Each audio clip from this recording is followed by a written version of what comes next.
Saudações, bastiões de todo o meu Brasil. Chegando aí mais um final de semana, dia de quinta-feira, né? Iniciozinho já da ideia daquele descanso de final de semana. E hoje, como ontem o assunto foi bem pesado. Hoje nós vamos estar falando sobre botar essas ações. Os problemas que nós falamos ontem, hoje nós vamos mostrar as ações a serem feitas aqui neste canal, neste espaço que é teu, que é meu, que é nosso. O último bastião. A ideia de que nós não podemos desistir, nós não podemos pensar que isso não tem jeito. Não.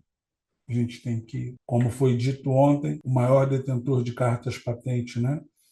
Foi Thomas Edison, quando ele disse que o ser humano tem que ser 10% de inspiração e 90% de transpiração. Quer dizer, pensar pouco, mas agir muito. E agora nós vamos começar a falar em agir aqui neste canal, que é a Trincheira. Agora já não mais tão trincheira, porque nós estamos saindo para o embate. Nós estamos saindo para a luta.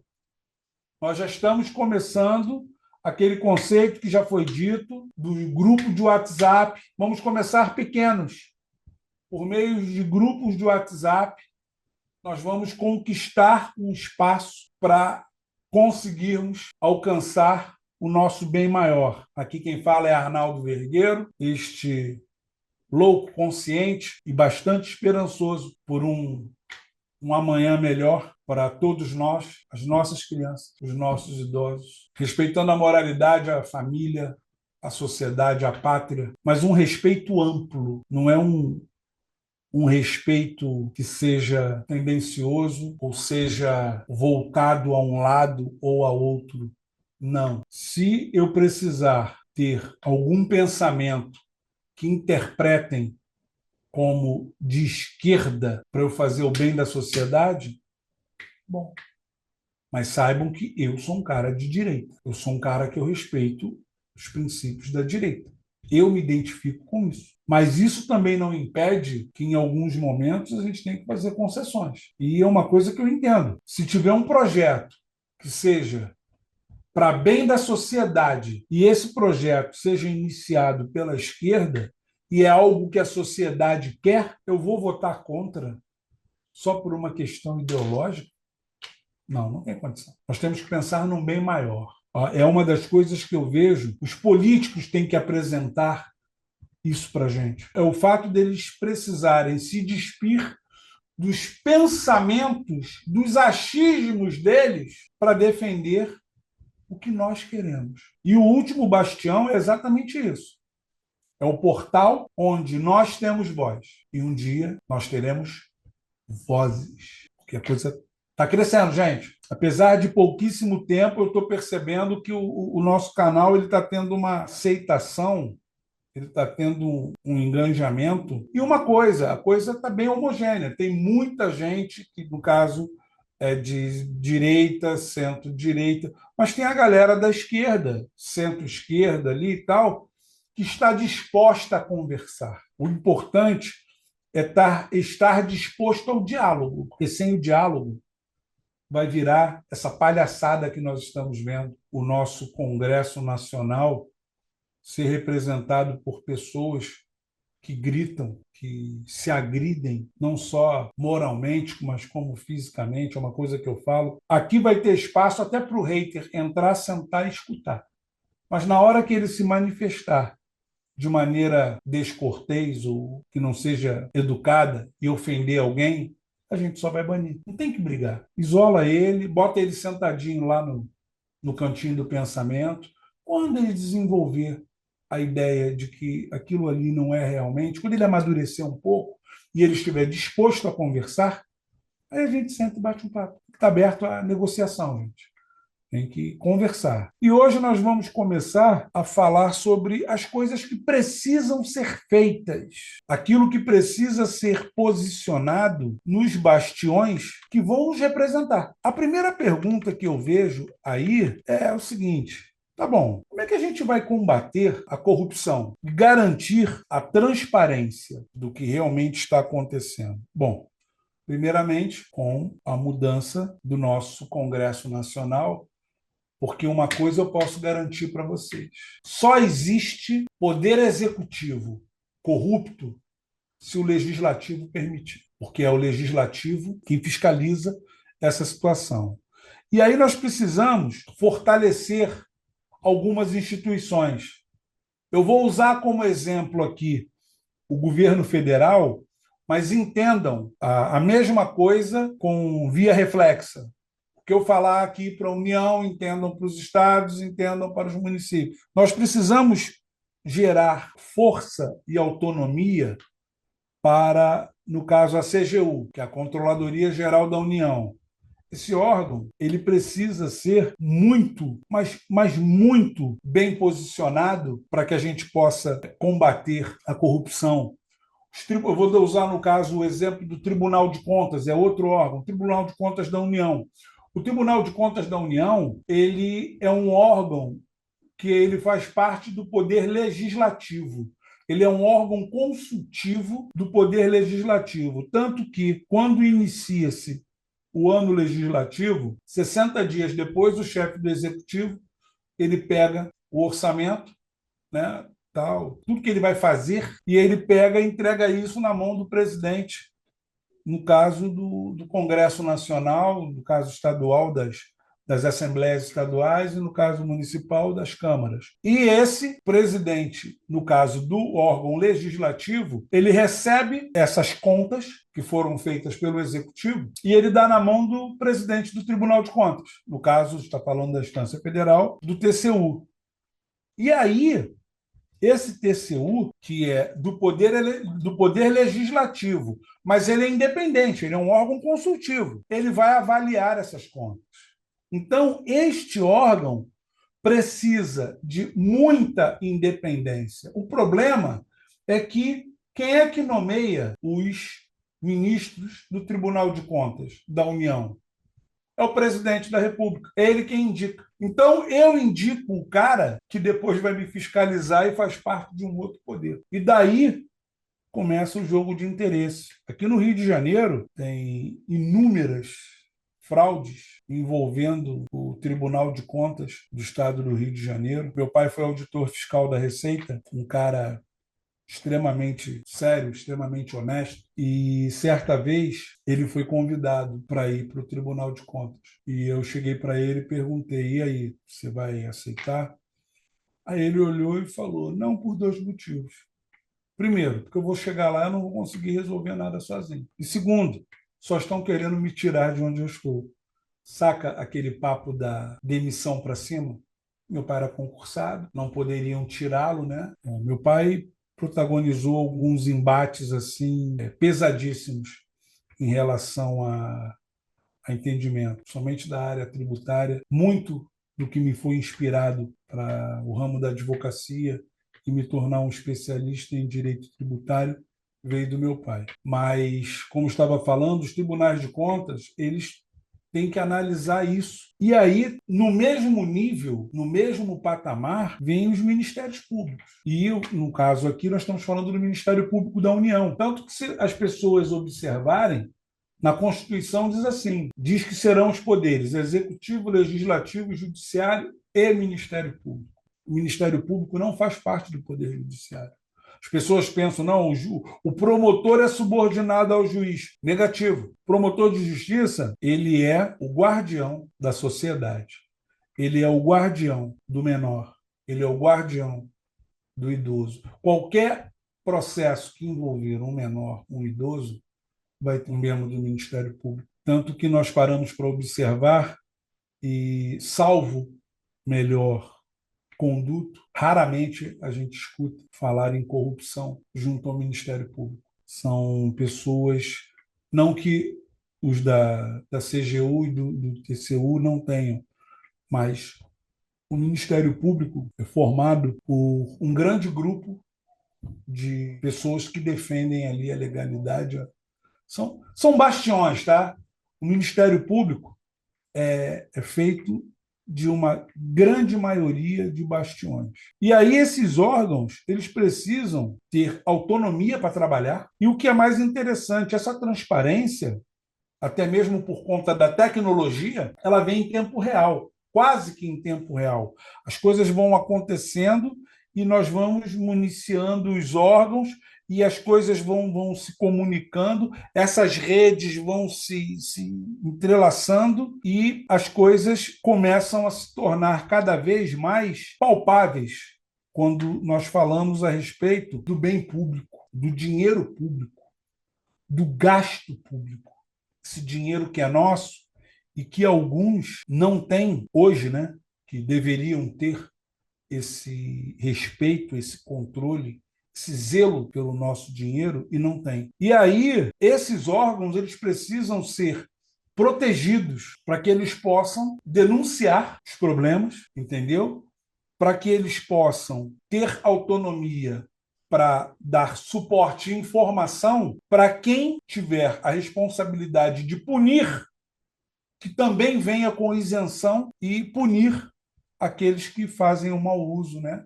Fazem o desvio do nosso dinheiro público. E isso por meio da tecnologia. Tecnologia hoje, gente, a inteligência artificial hoje, ela faz uma varredura em documentos que o que nós levaríamos de forma manual 2, 3, 4, 5 dias, ela faz em minutos. Volto a dizer, a inteligência artificial não vai desempregar ninguém. Ela vai qualificar, ela vai permitir que as pessoas, de forma qualificada, consigam ter mais trabalho para fazer, mais coisas. E muito hoje do que acontece em muitos processos, junto à CGU, junto ao TCU, junto ao MPF, muitos processos estão atrasados por conta de falta de mão de obra. Então, a ideia da tecnologia ajudar neste sentido é algo de muito lógico nesse exato momento. E como nós vamos fazer uma reforma política que reduza essa polarização? Bom, começam os jogos de interesses. Mas nós precisamos mudar o nosso sistema eleitoral. Você vai usar o voto distrital? Você vai usar o voto misto? Você vai usar plebiscitos? Participação popular? Não sei. Mas sei que alguma coisa tem que ser feita. As pessoas precisam mudar. Porque está claro que do jeito que está, não tem condição. Mas é importante que essas regras sejam claras para que o quê? Que esses grupos não consigam se posicionar, né, em relação a esses supostos lobbies. E isso tem que ser maciço em relação a campanhas, de um modo geral, campanhas do bem-estar da sociedade. E isso tem que ser feito, inclusive, por meio das redes sociais, porque a rede social hoje ela é a voz que ainda permite que uma certa informação isenta possa chegar aos ouvidos da população. Permite. Nós precisamos instituir de forma muito ampla e muito bem posicionada uma coisa chamada educação política real. Eu começo a defender a ideia de que 3 disciplinas devem ser iniciadas, devem ser ensinadas nas escolas. São elas: primeiro, direito. Eu entendo que explicar de forma isenta, tá? Não é com política partidária, não.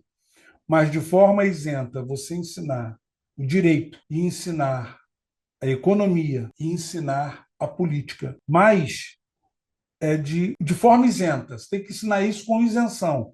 Não é doutrina. Não é para que os professores cheguem e digam o que eles pensam. Não. Eu começo a defender a ideia de que livros comecem a ser produzidos. Gente, prestem atenção neste detalhe. Eu começo aqui a defender a ideia de que livros comecem a ser produzidos por inteligência artificial. Sabe por quê? Porque o livro desenvolvido por uma inteligência artificial, ele vai fazer o quê? Ele vai desenvolver um princípio que seja o quê? Isento de ideologias, de posicionamento. Ele vai pensar no bem-estar como um todo, porque graças ao bom Deus, as inteligências artificiais, elas são isentas. Eu ainda acredito que por enquanto, tá? Não se espantem se amanhã depois não desenvolverem inteligências artificiais que sejam voltadas tanto para a esquerda quanto para a direita. Eu acho que isso será possível num futuro bem próximo. Mas que essas disciplinas sejam ensinadas na escola de forma isenta, não com doutrina. E aí, gente, outra coisa extremamente importante é como reduzir a desigualdade e promover o desenvolvimento sustentável. Olha, isso pode parecer difícil, mas, na verdade, é fácil. Só não é simples. Envolve muitos interesses. Muito, muito, muito, muito, muito. E aí nós temos que ter foco no que eu acabei de falar, que é na educação. Essa educação precisa ser isenta. E aí o governo, que retém parte do nosso ganho, que é para administrar o nosso Estado, ele tem que começar com propostas, com ideias, com programas que incentivem o quê? O emprego. De que forma? Ele precisa, eu vou abrir mão de parte da tributação, mas você, empresa, você vai se comprometer a contratar mais. Você, empregador, vai se comprometer a fazer um trabalho mais voltado para a classe trabalhadora. Gente, vou abrir um parênteses aqui para dizer uma coisa. Político fala muita coisa, promete muito, cumpre pouco. Mas eu vou garantir uma coisa para vocês, com o conhecimento do pouco que eu estudei. Quem gera emprego é empresário, não é político. O empresário precisa não ter o governo como sócio nas instituições. Existem determinadas situações onde, por exemplo, hoje pessoas compram veículos com isenção de impostos. Quando fecha a conta, isso dá mais da metade do valor do carro só de imposto. Eu estou dizendo isso porque eu trabalhei numa empresa pública do governo do Estado, onde ela trabalha, respectivamente, com redução de carga tributária. Hoje, isso aqui no Rio de Janeiro é um pouco complicado, por conta da situação que o Estado do Rio de Janeiro se encontra, está se recuperando, mas esse entendimento não é o empresário que tem que pagar essa conta.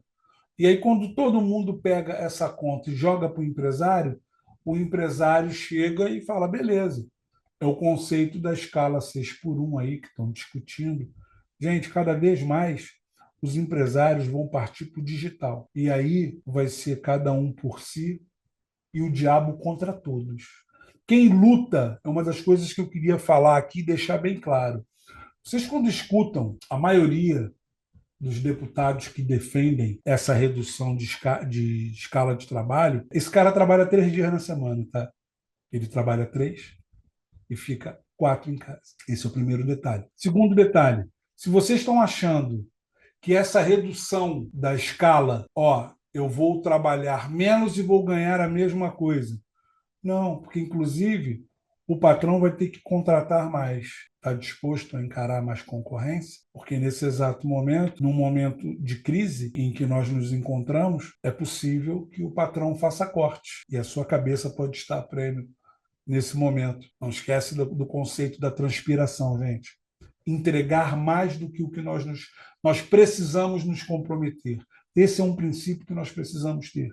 Nós precisamos entregar mais do que o que estamos fazendo. E aí, esse mesmo governo precisa gerar o quê? Um investimento em infraestrutura verde, um crescimento inteligente. Nós precisamos pensar em meio ambiente. Uma vez eu escutei um senhor falar assim, ele não tinha a menor noção do que ele estava falando, mas ele falou uma coisa com tanta propriedade, ele disse o seguinte: gente, a coisa já está tão estragada que agora é meio ambiente. O ambiente já não é mais inteiro. É meio ambiente. Nós só temos meio ambiente.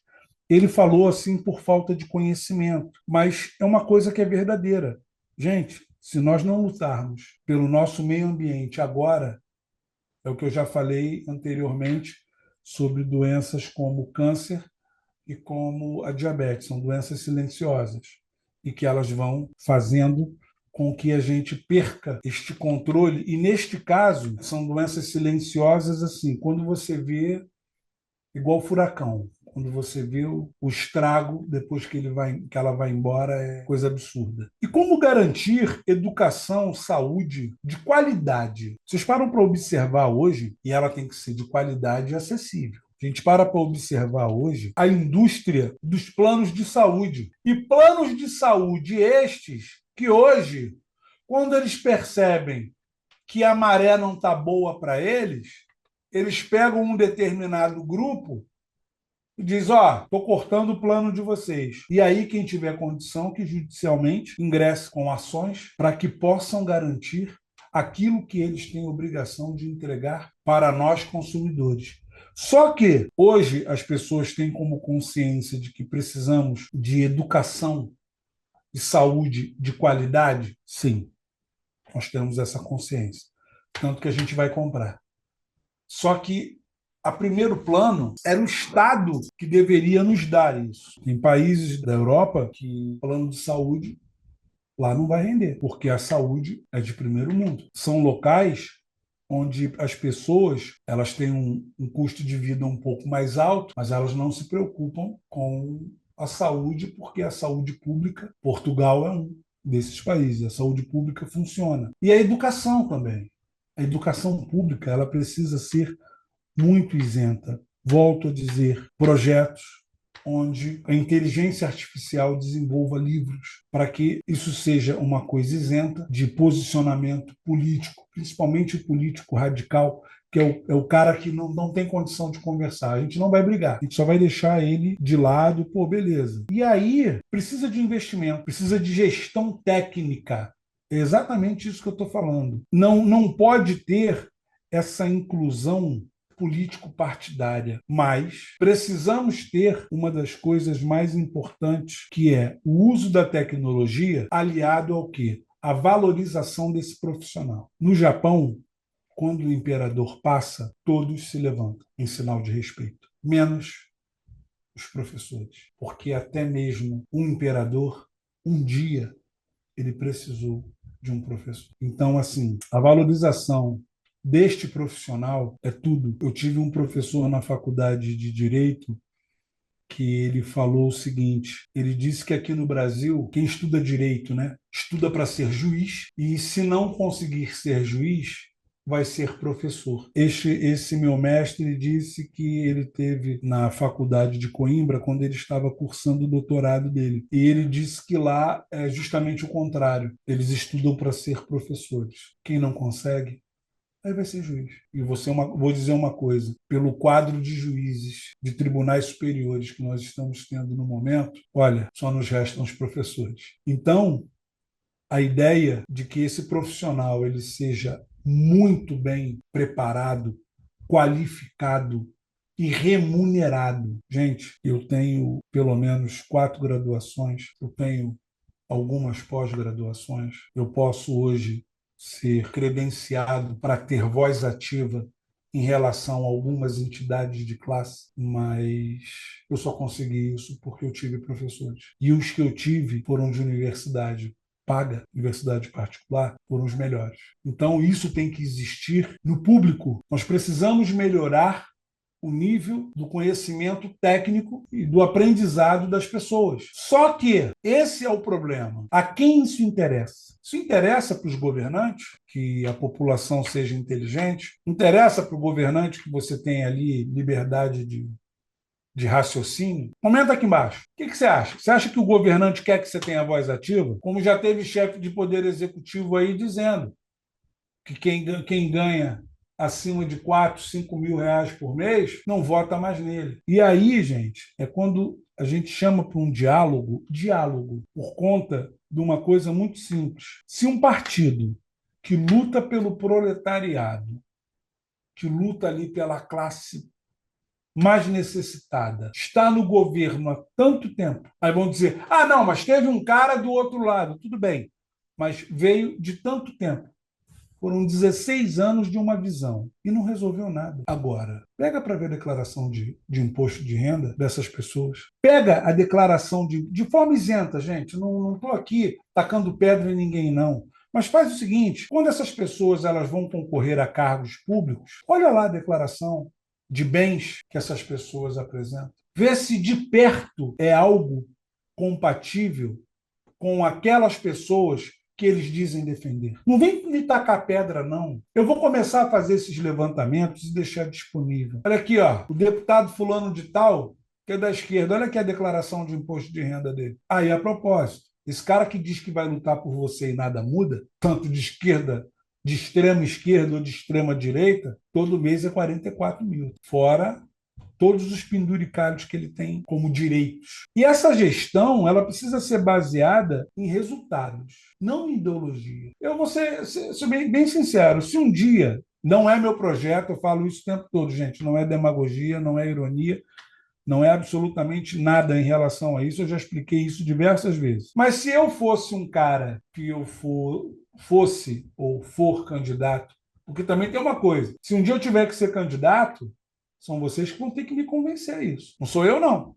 Não, não. Vocês que vão ter que me convencer, vocês vão ter que me ajudar e vão ter que me aceitar do jeito que eu sou. Porque eu vou dizer, não quero verba, não quero fundo eleitoral.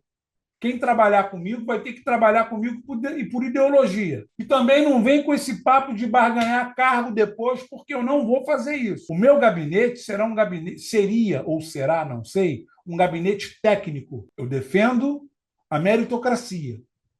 O indivíduo com capacidade é que merece obter a melhor oportunidade para desempenhar o que tem que ser feito. Então, essa educação e essa saúde, elas precisam vir de gestões baseadas em resultados, dados estatísticos concretos, isentos. Também não pode ser maquiado, como a gente vê muita coisa maquiada, para que a coisa possa andar. E aí, como promover? Agora, uma outra pergunta: como promover segurança? Olha só, gente. Como eu vou promover segurança respeitando direitos humanos? Olha bem, eu vou falar para vocês uma coisa. E aí, a ideia do que eu vou dizer é uma coisa ampla, e aí, depois disso, eu vou falar o que eu penso sobre alguns conceitos. E o conceito amplo sobre como promover segurança respeitando os direitos humanos, eu vou deixar bem claro para você o seguinte: direitos humanos só devem existir para humanos direitos. É isso que nós precisamos enxergar. O respeito à humanidade tem que existir desde que esse conceito seja mútuo. A minha educação vai até onde termina, onde começa a sua. Os bons costumes, respeito, isso tudo são bem favoráveis a esse entendimento. E nós precisamos fazer isso por meio de quê? Nós precisamos de um policiamento inteligente. Hoje nós conseguimos, por meio de satélite, gente, identificar qualquer lugar em tempo real no planeta. Então, nós precisamos investir em tecnologia, nós precisamos de, além da tecnologia, com interesse em fazer com que esse trabalho investigativo seja extremamente técnico, entendeu? Não haja perseguição a ninguém, porque muito do que existe hoje é perseguição até a políticos de oposição, basta o cara ser de oposição para ser perseguido. E aí, por meio de uma prevenção social, aí vem a educação, vem a saúde. O governo precisa se mostrar mais próximo da sociedade. Aqui no Rio de Janeiro, eles fizeram um movimento que foram as unidades de polícia, as UPPs, Unidades de Polícia Pacificadora. A ideia era entrar para pacificar. Só que só a polícia não é o suficiente, gente. Atrás da polícia tem que entrar o social, tem que entrar a educação, tem que entrar a saúde. Sabe por quê? Muito do que acontece hoje da comunidade carente, que ela não é conivente com o crime organizado. Ela é convivente, ela não tem opção, ela convive com o crime organizado porque o Estado, que deveria expurgar esta classe, que é o crime organizado, não faz. E aí, se essa, eu garanto, se depois da polícia entrar e, como alguns diziam, botar o pé na porta, isso é uma coisa também que é absurda. A nossa polícia precisa ser mais educada. Porque, por exemplo, aqui no Rio de Janeiro, se chegar na Baixada Fluminense, se chegar em lugares onde a população tenha um poder aquisitivo mais baixo, a polícia vai agir de um jeito. Eu quero ver a polícia agir dessa forma na Zona Sul, num local onde vocês viram aí, agora há pouco tempo teve aqui no Rio de Janeiro o show da Lady Gaga. Vocês viram aí as pessoas falando que durante o show a polícia se reuniu e deu porrada em todo mundo? Não. Então isso tem que ser homogêneo, tem que ser tratado da mesma forma em qualquer lugar. E aí vem outro conceito jurídico, que não deveria ser jurídico, deveria ser uma coisa filosófica. Tratar os iguais como iguais e os diferentes como iguais na proporção de suas diferenças. Então, no momento em que o cara se coloca como rebelde, então eu vou tratar ele como igual dentro de um grupo de rebeldes. E aí o rebelde, o Estado tem o direito de usar a coerção, que a coerção é o uso da força dentro da lei. Isso o Estado tem direito, mas não está usando. O que o Estado faz uso é da coação, que é o uso da força fora da legalidade. E essa polícia ela precisa ser bem paga, assim como a classe dos professores, assim como a área de saúde. Essa polícia precisa ser muito bem paga para que esse policial pense 10 vezes antes de repente, cometer uma atrocidade. E aí, por meio da prevenção social, e aí fazer, quando a gente fala da reintegração dos egressos. Cara, quando você fala em reintegração dos egressos, você está dizendo o quê? Que os presídios, que as unidades prisionais deveriam ser locais onde essas pessoas fossem educadas ou reeducadas e reinseridas na sociedade. Gente, isso na teoria é lindo. Na prática, o cara que cometeu um crime de furto, que é um crime de menor potencial ofensivo, ele vai cair dentro do presídio, ele vai puxar a cadeia próximo, não digo exatamente tão perto, mas próximo dos detentores do poder no crime organizado. Aqui no Rio de Janeiro, teve uma época que era super comum os bate-papos, que as pessoas entravam no telefone, ficava um grupo de pessoas, um grupo grande batendo papo, e aí algumas vezes as pessoas nesses grupos, isso tem mais ou menos uns 25, 30 anos, e aí nesses grupos de bate-papo, às vezes tinha alguém. Aí o nego perguntava, pô, tu tá falando da onde? Aí o cara fala, tô falando da faculdade. Aí o pessoal, qual faculdade? Ele, a faculdade de Bangu. Ele estava se referindo à faculdade do crime. Ele estava se referindo ao complexo de Bangu, onde aqui no Rio de Janeiro detém vários presídios. Vários. E aí, realmente preparar a reintegração desse indivíduo, seja por meio de profissão. Aí o governo tem que fazer o seguinte, porque essa é a obrigação do governo. Olha só, empresas, eu vou dar uma redução de carga tributária para vocês, mas eu quero que vocês empreguem aqui um pequeno grupo de egressos do sistema prisional. As empresas podem não gostar? Podem. Mas tudo bem. É discriminação? Acho que pode até ser, porque todo mundo tem direito, se realmente está arrependido do erro que cometeu, a pessoa tem direito a uma nova chance.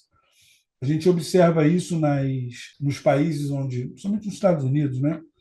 Onde tem a pena de morte, onde antes da execução é chamado uma pessoa que seja um líder, um sacerdote da crença que o apenado tenha. E aí o que acontece? Esse sacerdote, seja um padre, seja um pastor, vai chegar lá e vai perguntar se ele realmente se arrepende dos crimes que cometeu. Se ele disser que sim, e isso for de coração, quem vai ter certeza disso é Deus. E aos ateus e aos hereges, eu digo o seguinte: existe a liberdade de culto. Então, até nesse momento, se o cara tiver ciência e consciência de que ele está arrependido do que ele está fazendo, do que ele fez, ele merece o perdão. E porque as pessoas confundem perdão com uma coisa. É como uma vez eu fiz uma pergunta, tinha um grupo de mulheres, eu perguntei o seguinte: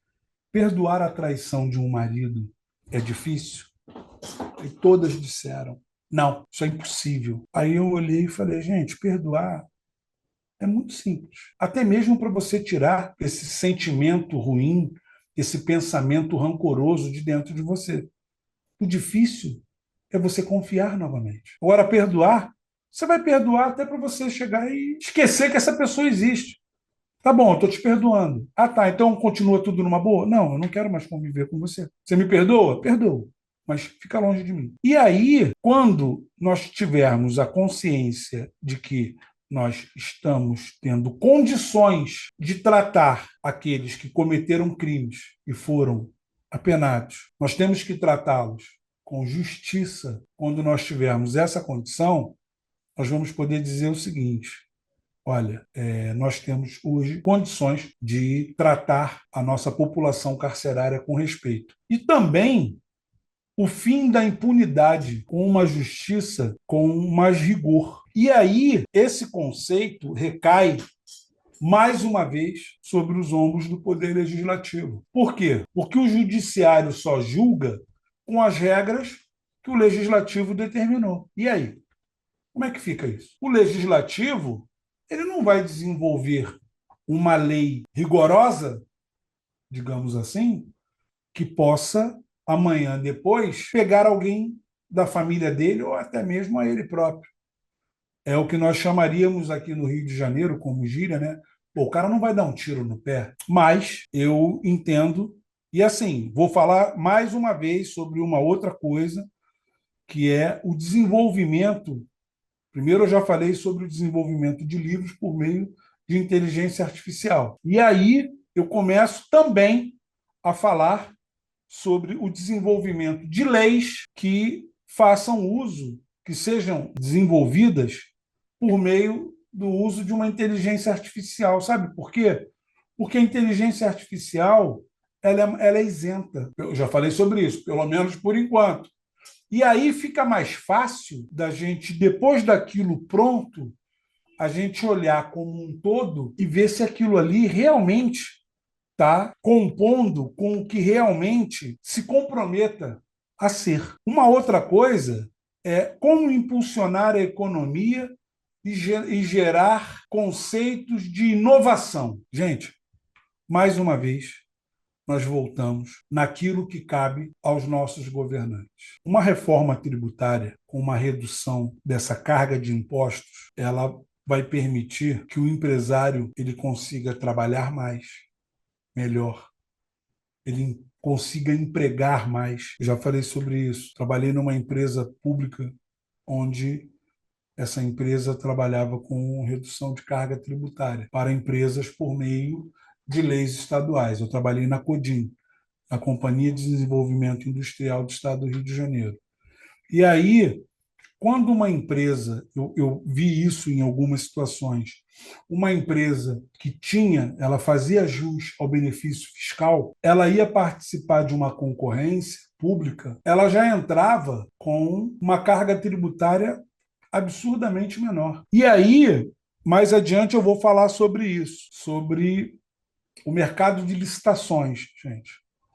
Para o comércio aqui fora, comércio, quando eu digo comércio, é comércio e serviço, porque o serviço também é um comércio. E aí a ideia de que o governo é o maior comprador que nós temos. Então, este governo deveria proporcionar uma redução de carga tributária, e nós temos uma carga tributária alta, por quê? Porque nós temos um governo que é muito pesado. Uma das ideias que eu defendo de forma absurda, defendo mesmo, o que acabaram de votar agora como aumento do Congresso Nacional, né, de 513 para 531 deputados, eu voto pela redução. E eu acho que deveria vir para pelo menos assim, ó, nós temos 26 estados do Distrito Federal. Olha só, deputado federal, 10 para cada estado. E voto distrital. Vai entrar quem for realmente melhor votado. E não vai ter esse negócio de, vamos calcular aqui o coeficiente para saber quantos. Não, não. Não tem nada de voto proporcional, não. Né? Teve tantos votos, foi o mais votado? Foi, é a vontade do povo, entra. Eu não tive um voto a menos, problema teu, tenta na próxima. Por aí, gente. E aí, a redução dessa carga tributária, a inovação com incentivo para as startups. Eu vejo isso como uma ideia. Gente, hoje em dia, as pessoas estão vendo que pequenos grupos, hoje em dia, por conta da tecnologia, não é que a automação esteja substituindo o funcionário, mas é que na automação esta se compromete a oferecer mais do que realmente acontece. Eu falo isso e eu peço que as pessoas tenham isso como ideia. Hoje, a pessoa pensa assim, eu tenho que chegar na empresa às 8, tal, começo a trabalhar às 8h15. Não, você tem que chegar antes das 8. Você começa a trabalhar às 8. Eu quando dá 5h40 já não faço mais nada e tal, fico esperando dar 5 horas para eu sair. Não, você para de trabalhar às 5 e você depois se arruma para sair. Então, e outra coisa, a tecnologia acompanhada da qualificação profissional e abertura de novos mercados de forma estratégica. O apoio a uma série de coisas que o governo poderia fazer e seria muito bom para o país. Como já foi dito aqui, como proteger o nosso meio ambiente sem aquele conceito ali do eu estou prejudicando o progresso. Nós voltamos a um conceito básico, que é uma rede, né?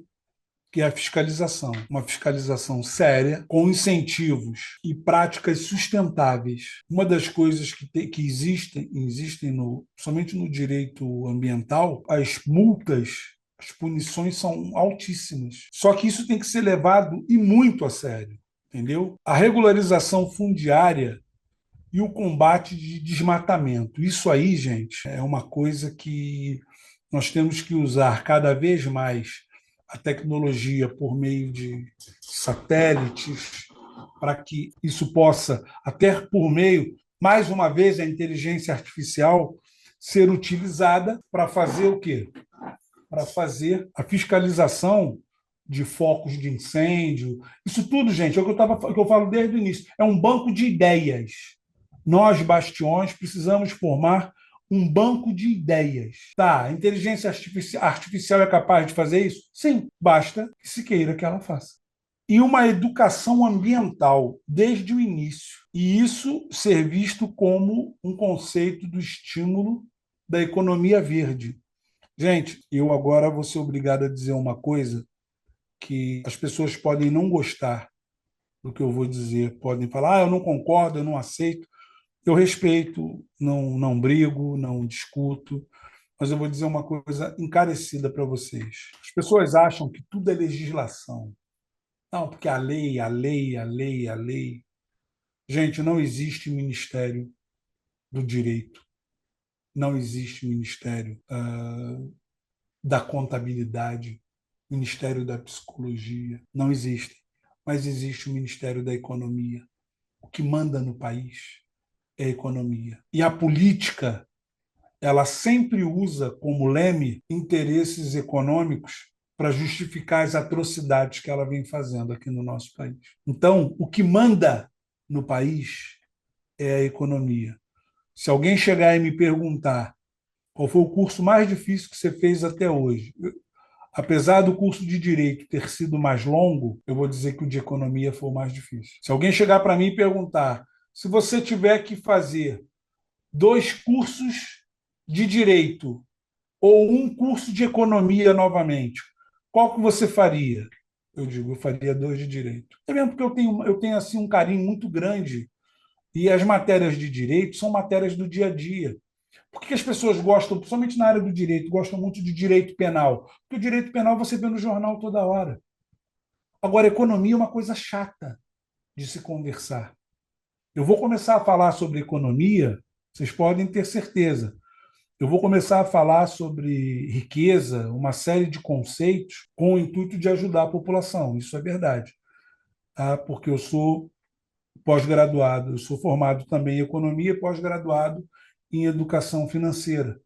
E aí nós vamos ter que entender algumas realidades que nós precisamos ter. E esse conceito do ambiental tem tudo a ver com essa economia. Porque na hora que acabar o meio ambiente, não sobra mais nada. Então nós precisamos preservar isso. E aí a ideia do como garantir a democracia e o direito das minorias. Essa é a função do Congresso Nacional, porque as grandes maiorias elas já conquistam o espaço delas por uma questão de império. Eu digo o que eu quero e acabou. E aí, como é que nós vamos fazer isso? Respeitando as nossas leis, a nossa Constituição. Gente, Constituição é Constituição, lei é lei. É um conceito mais jurídico.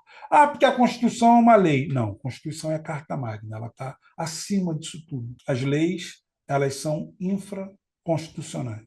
Mas precisa ter o respeito. Nós precisamos acabar com essa hipocrisia que nós temos hoje e visualizar, né, de forma ampla o quê? A inclusão da verdade no nosso cenário, não só político, como jurídico. Nós precisamos combater a discriminação por meio de ação, não de lacração.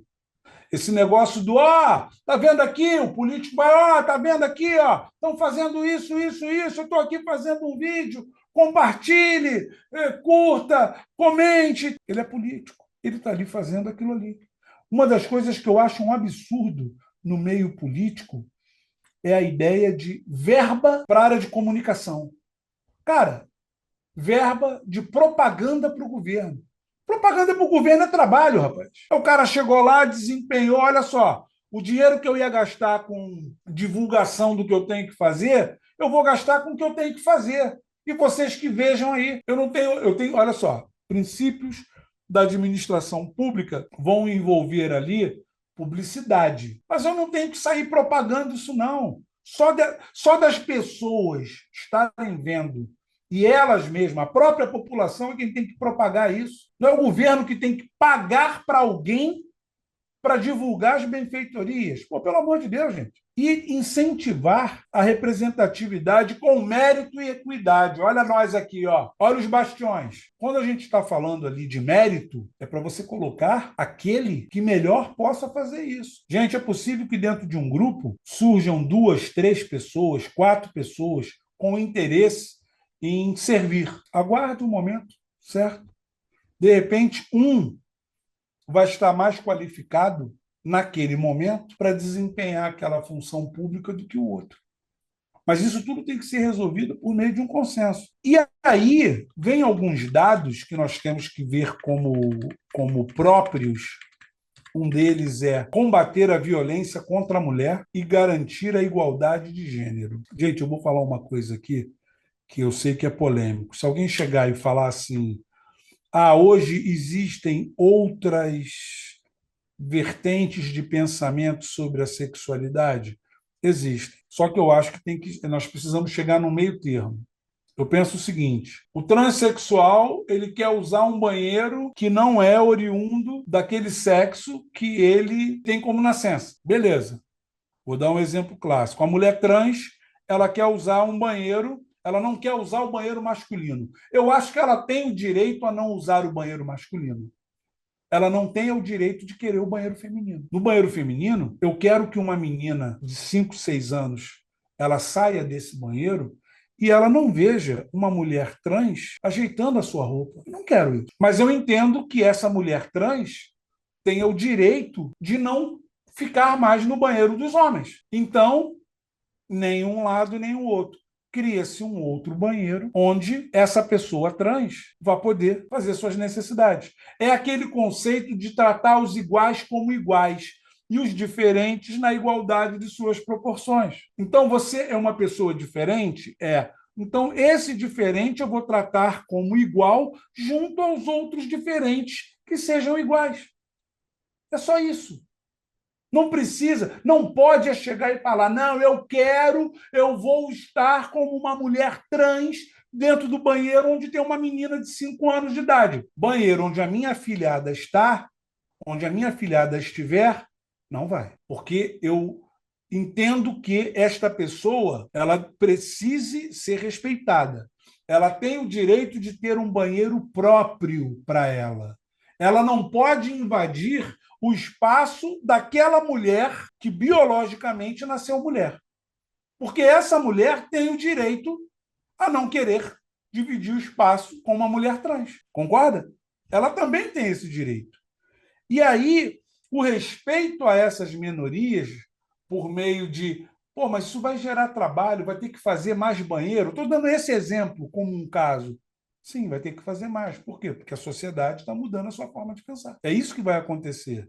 E garantir, gente, por meio de muita qualidade, a liberdade de expressão. Uma coisa que eu falei no programa de ontem, ali sobre as cortinas de fumaça e o combate à tão dita, né, tão falada fake news.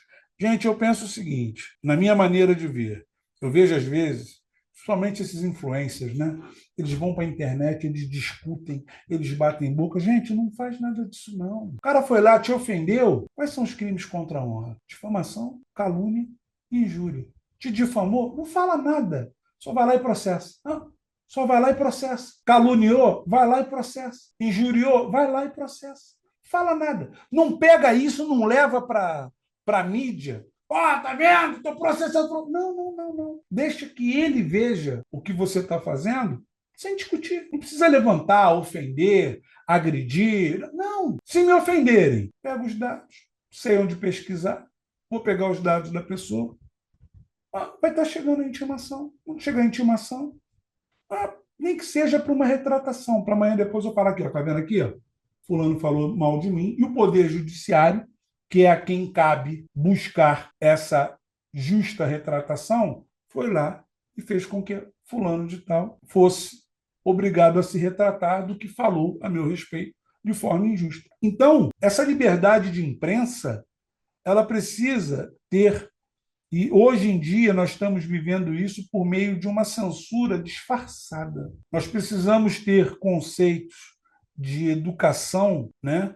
Uma educação midiática nas escolas, porque hoje em dia as escolas estão assim se tornando celeiro de políticas de formação extremista, que eu acho uma coisa desnecessária com a responsabilidade, né, a responsabilização ali de plataformas. Essas plataformas elas precisam ter controle e precisam ter uma visão de respeito do espaço alheio. E aí a grande pergunta que eu faço nesse momento aos bastiões. E aí, estão interessados em mudar o mundo? Primeiro mudar o mundo, gente, vamos começar mudando a casa da gente. Muda a nossa casa, muda a nossa rua, muda o nosso bairro, muda a nossa cidade.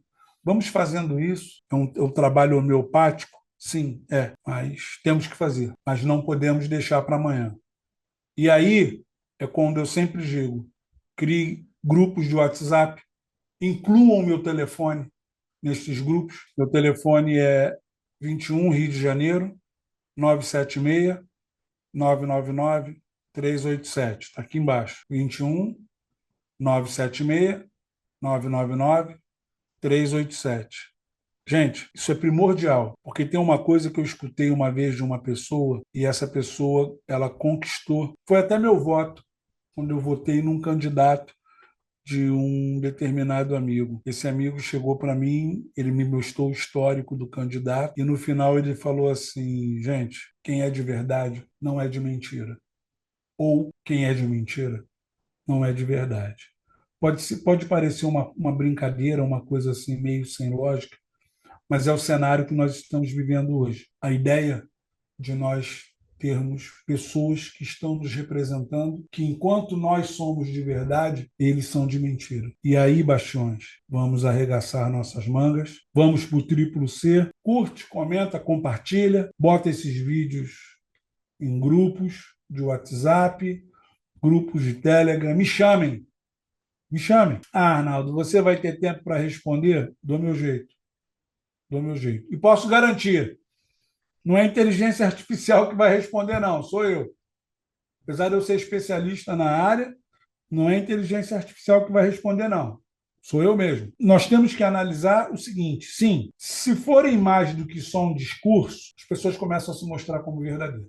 E aí, gente, nós vamos começar a transformar instituições em lugares mais sérios, representação na sociedade civil, nós vamos gerar mais seriedade nas autarquias, nos conselhos de classe, em todos os lugares, mas por meio de um cidadão ativo e bem informado. Gente, esse papo hoje foi longo, mas foi bem conclusivo e o nosso slogan de sempre: digam não à reeleição, salvo raríssimas exceções, mas só na Câmara. No Senado, eu não vejo nada que possa salvar daí, não. Se amanhã depois eu encontrar um senador e falar assim, um senador chegar para mim e falar, um senador do Rio, pô, você falou que, ou de qualquer outro estado, pô, você falou que o Senado tem que se renovar na totalidade ali? Pô, eu digo, então o senhor me faça o seguinte, prove que eu estou errado, me convença mostrando o trabalho que os senhores fizeram. Na Câmara, eu vejo que tem algumas pessoas que vão conseguir me mostrar alguma coisa, mas no Senado não. Gente, agradeço muito por esse bate-papo. Curte, comenta, compartilha.